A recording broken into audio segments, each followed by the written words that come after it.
And I've been here about 6 years, moved from Arlington. Thank you, Speaker. I was going to kind of speak to, I got pulled over and while I was carrying my gun here, and when the policeman, he asked me for my license and registration and so forth, so I gave it to him, went to the car, and he came back and saw I had a concealed carry permit, and he asked me to pull my gun out and put it up on the dashboard, which is kind of, I grab a gun when there's a policeman, it's just, not a good idea. So anyway, I did it. And he took the gun, and I think he said he had to do some kind of check on it or something or other. But I just don't think it's very safe for asking someone to pull a loaded gun out. And when there's a policeman here and a policeman there, it's kind of an unfair situation.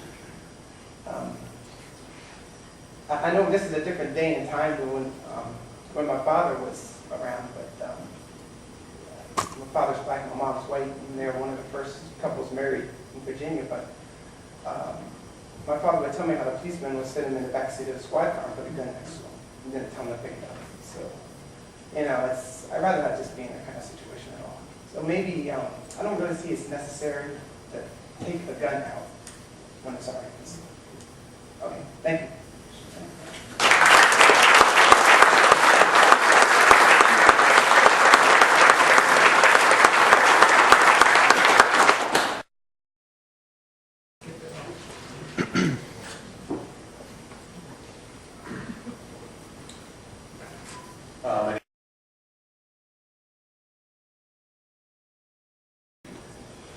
Thank you for giving us the time so we can address this issue with the board, Mr. Mayor. I have concealed carry permits in 5 different states. I'm allowed to carry in 32 states. I'm a certified instructor, NRA instructor. I can teach you so you can carry your gun in Florida, in Virginia, in Utah, and many other states.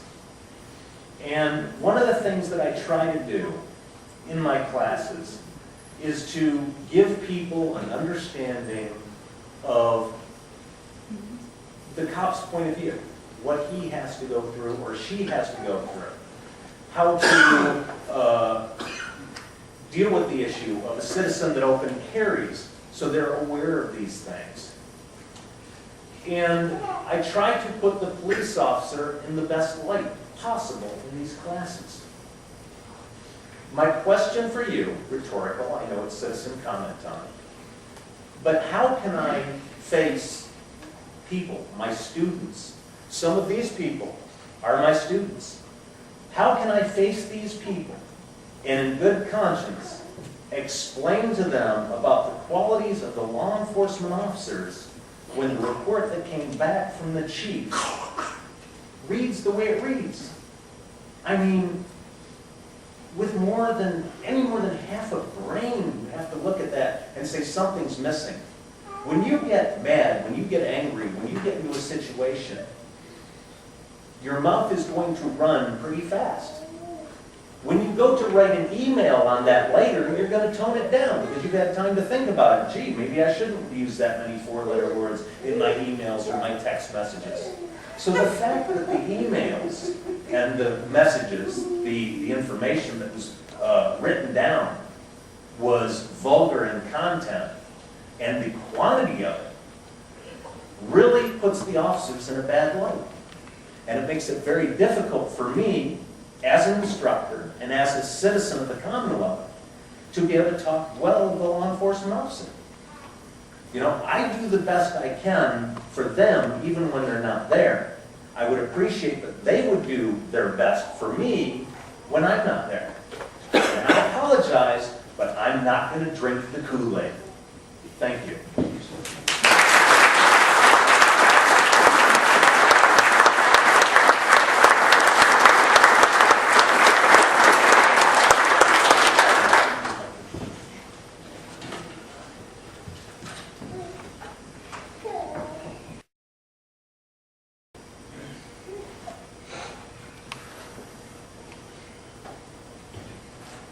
Good evening, Mayor and members of the council. Last time we were here,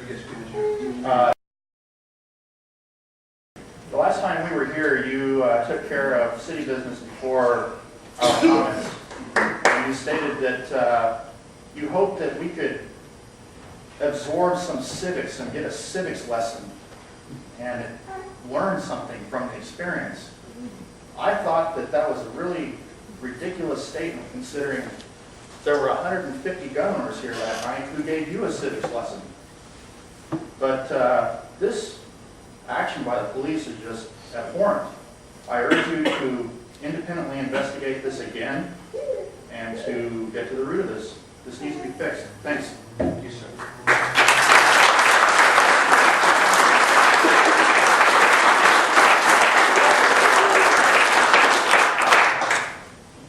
Ms. Allen, would you see there's another sign? That completes those who signed up on this sheet. Ms. Allen's going to check that one. There are none. Mr. Francis, you are none. There are none. Okay, thank you, Ms. Allen. Actually, I would like to This sign time, up if I we'll could. call people up as I see them, and then if you give your comments and street addresses, and then if you sign up the sheet afterwards, I'm going to call you first, sir. Sure. And then this gentleman will be second, but then you raise your hands and I'll call on you and we'll be pleased to receive your comments. Thank you, sir.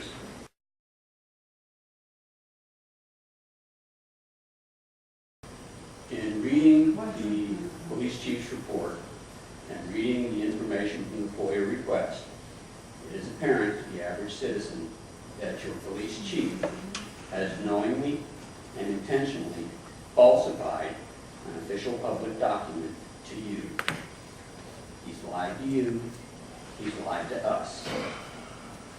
Another description of this is corruption.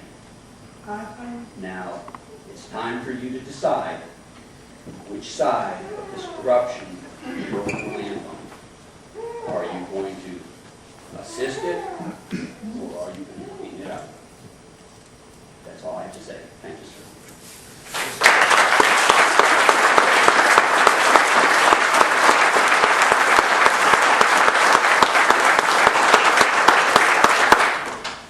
Good evening. My name is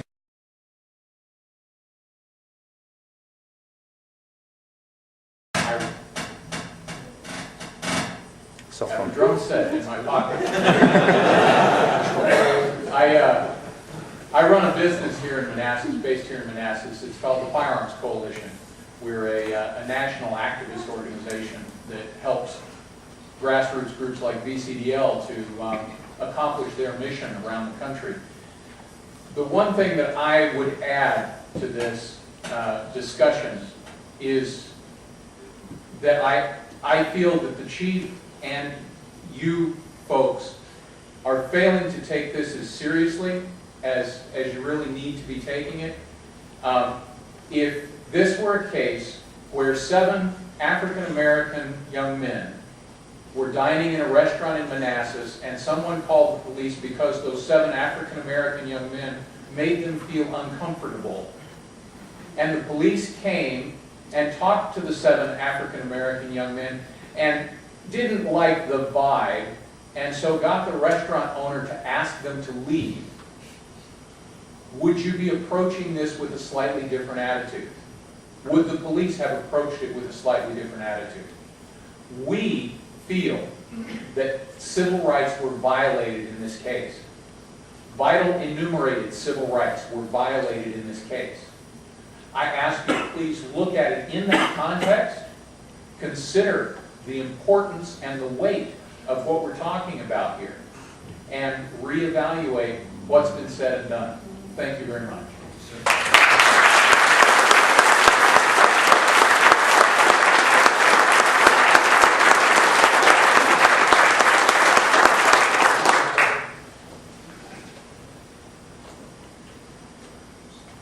City Council, thank you.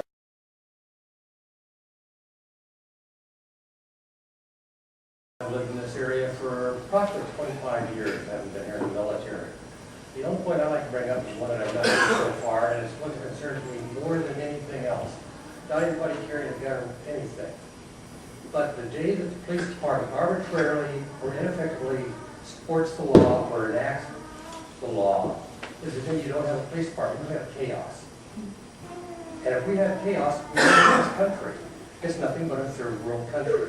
The guy with the biggest gun and the most thieves wins.